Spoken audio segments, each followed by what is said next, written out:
Takeaway number one. I love this Florida State football team. They've trailed by as many as 10 against Duke. They were down 20-17 late in the third quarter, and then Riley Leonard got hurt.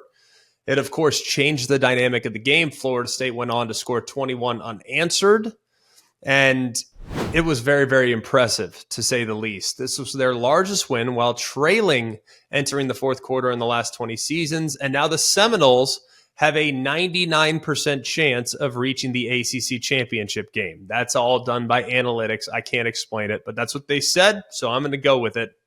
Near lock that the Seminoles will be playing in early December in Charlotte. Against who, we'll find out at some point. Let's start by discussing Jordan Travis, okay? It feels like Jordan Travis, first of all, he's been very outspoken about how he has had to navigate the mental hurdles of being a quarterback at this level of football. And I appreciate his humility. I appreciate how he's been open about that.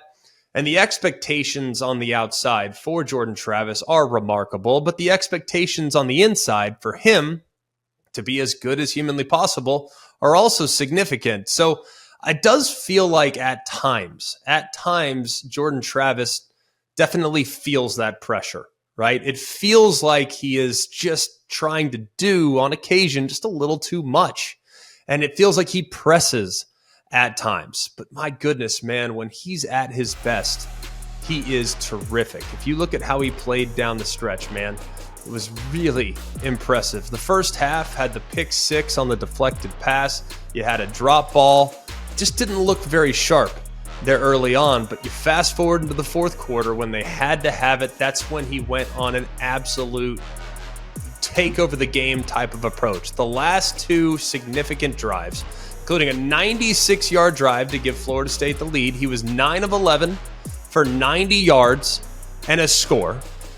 He also added 68 yards on the ground and a touchdown as well.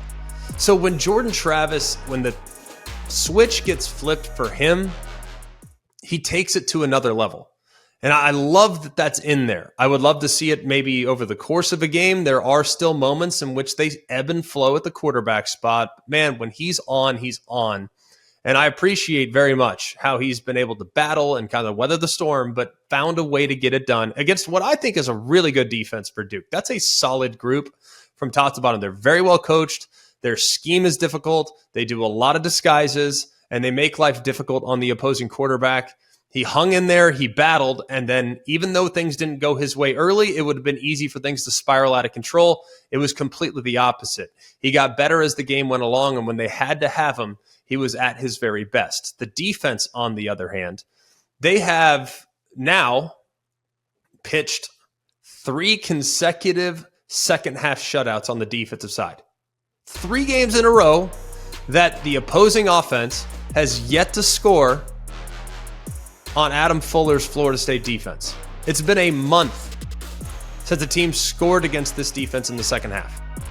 They're currently 4th nationally in points per drive allowed in the second half of games. So whatever tweaks Adam Fuller's using, whatever adjustments he's doing, it's paying significant dividends. Now, offensively, defensively, it's all complementary, right?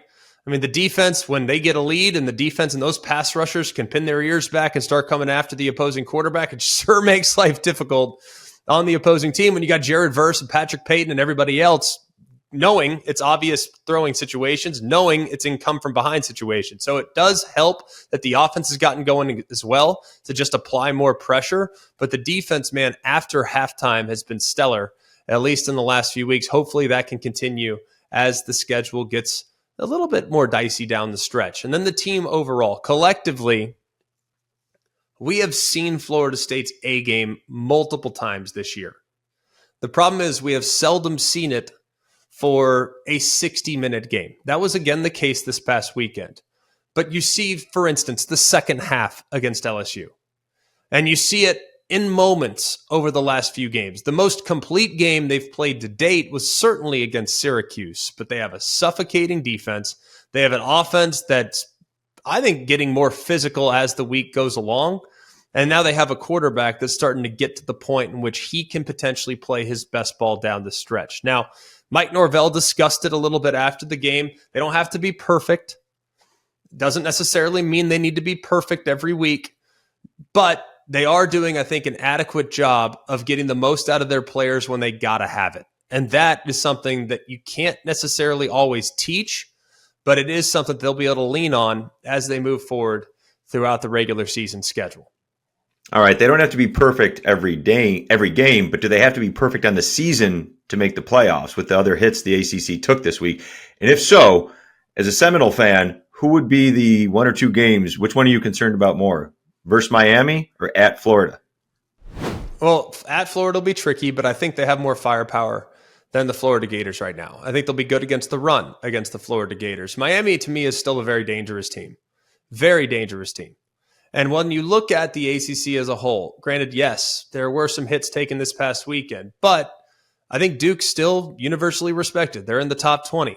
Louisville has just one loss, and granted, yeah, the loss against Pitt is one that is difficult to forget. They're still sitting there at 11-1 with a win against Notre Dame. If they catch them in the ACC championship game, they'll be in a really good spot. And you look at what North Carolina has down the stretch. North Carolina does have a tricky schedule down the stretch. They got Duke.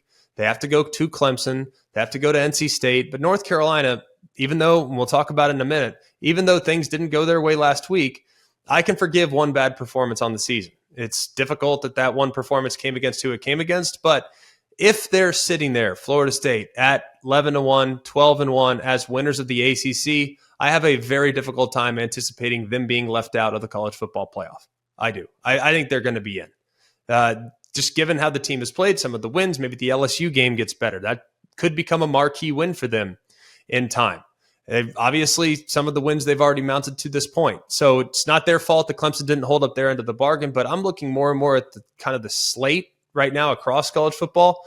I have a difficult time thinking there's two teams from one league that are going to get in the playoff. I think you're going to have 4 different conference championships in the college football playoff quartet. I think Florida State, if they continue to play the way they've played, has a very strong possibility of being one of them.